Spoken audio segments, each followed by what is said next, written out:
Let's talk a little bit about your development. You've been getting more playing time as the season's been going on. So just talk about behind the scenes what you've been working on and what you attribute getting on the field for. What I've really been working on is getting off the ball, getting into the playbook. That's the biggest challenge is Coach Doss has me. I'm using my hands even more.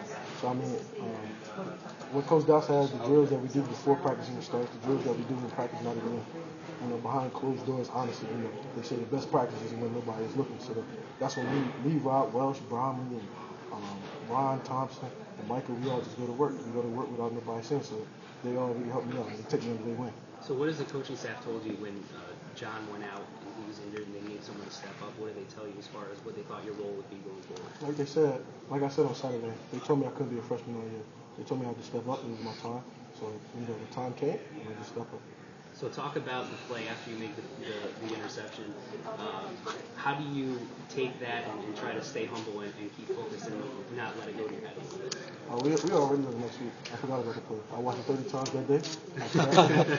After that, we're on the Maryland right now. So that just bettered me. That pushed me to be better. That pushed me to be, pushed to my full potential. So that's what I'm going to do. What have you noticed from Maryland on film? But, the main thing is we haven't really seen nothing special. We're going to go out there and do what we have to do. Defensively wise, I don't know what the offense has, but that's just what our job's going to do. We're going to get our job done. As Coach Bell always says, do your job. That's what we're going to do. They have a bunch of injuries. A bunch of their key receivers are out. Is that something that you can take advantage of? Oh, yeah, we definitely can.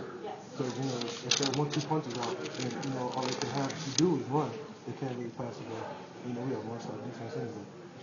I know Stephon Diggs is out. I played him in my high school year, so I already know, a little bit of his game. I know how it is now because high school and college is two different things. So he's going to prepare how we usually prepare for every other team.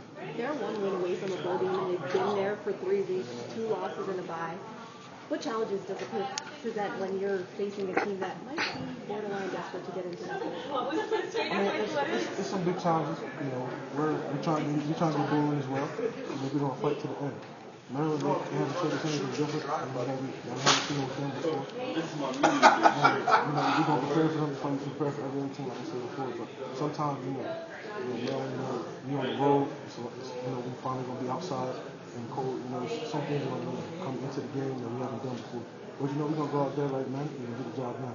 If Syracuse, are you guys allowing yourself to think bowl game or 2 wins away? That's the ultimate goal, but sometimes you don't want to focus on it. You want to take it game by game. You're not there yet. Yeah, you're right. We're taking it game by game, but the ultimate goal, we want to go bowling. Like I said before on Saturday, that's really the ultimate goal. Like I said, we take it game by game, day by day. Like I'm not focused on Maryland. I'm working on watching practice from today and practicing tomorrow. Monday, Tuesday, and Wednesday, those are work days. So we get our listening, we get our practicing, so we just want to get better. So you're letting it creep in a little bit. Yeah, just a little bit. As a Coach Dallas, just go into what he did to help prepare you and get you to where you are right now. Coach Dallas, he talks to me a lot. Me and Coach Dallas, we have a lot of personal conversations, a lot of football conversations, a lot of off-the-field conversations. So it's a lot of things, that tie into all of that. So it's different things that, he told me about my hands and my feet and how, how to structure my body even more, how to really go into my 6'5" body. I'm 270, lost a lot of weight since being here. So he's teaching me how to move, how to do different steps. Getting it down pat, trying to reach into my full potential. When you look at Micah and Jay, the guys that are around you, what have you taken from them and what they've had here, their veteran status? What have you really pulled from them? I've taken hard work every day. You can't stop the hard work, and that's what we're going to continue to do. My D-line bros, like I said, I love them. They like Bromley is taking me under his wing. All the defensive ends, they take me under their wing.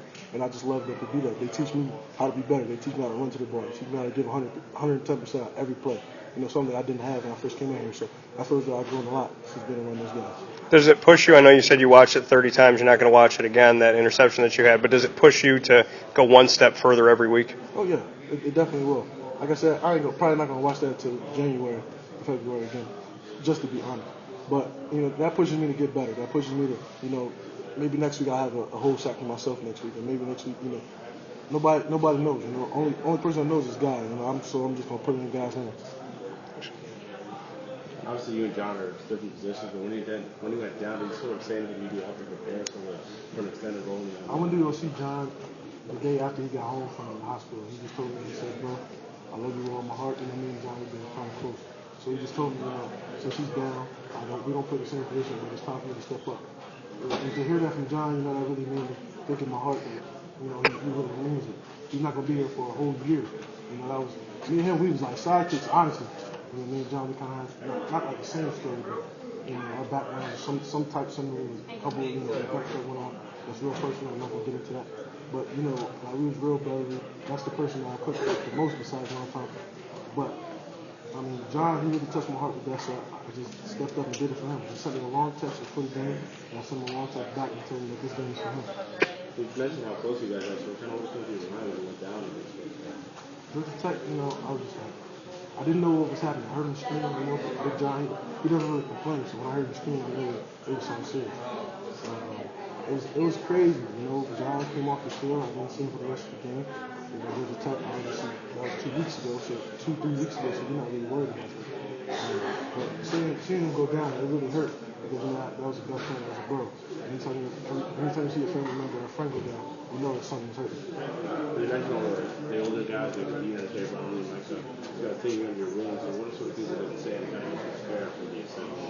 Like I said, you know, they just take me under their wing because, you know, I'm a young guy. The things that they say, you know, they say stay positive, don't let none of this stuff get to my head, you know, just repent. I only had one good game. So they just saying, you know, just keep working hard, keep applying your weight, help others, you know. So that's just what I'm going to do, and that's what I'm going to take from them. You said you lost weight since you got here. What did you weigh coming in, and what do you weigh now? To be honest, I weigh 298. And what are you going now? Right now, I'm probably 268. Get out. You lost 30 pounds. Yes. And how'd you do that? Because I got to lose a few myself. Coach Shafe and strength and conditioning coach, you know, they had us running in the summer, so that's what I did. I ran. I got my appetite right. You know, I didn't really eat well before coming here, so there was a couple things that, you know, triggered it. You know. What were you eating bad? And what are you not eating now? I mean, I haven't really eaten fast food probably like in 2 years, so that wasn't really it. But I just didn't. I wasn't eating 3 times a day. I wasn't eating healthy. I wasn't eating a lot of green vegetables. I wasn't eating a lot of fruits. So that was obviously a big, you know, nutritional factor. Okay. You also said that when you were here, I think you said something like, you know, I'm now going 110% every play, and that was something I wasn't doing. Something like that. You remember saying that? Yeah. So what weren't you doing? I mean, are you saying? What do you mean by that? What did you mean by that? I mean, in high school, you know, not everybody, you know, goes 100% every play, but in college is because you're so much better in the opposition. Is that it? Not just saying so much better, but sometimes, you know, you don't get breaks like you do in college. You know, you don't get a rotation. So in college, they just taught me, Micah and Rob and Ron and Brahma, they just taught me that if I go 110%, I'll see the field. If I go 110%, I'll get better. So that's what I did. I took that into consideration, and I just got better. How has your life changed since, you know, the last game? You know, I mean, you're now on the map, so to speak. My life hasn't changed at all. I haven't proven anything yet.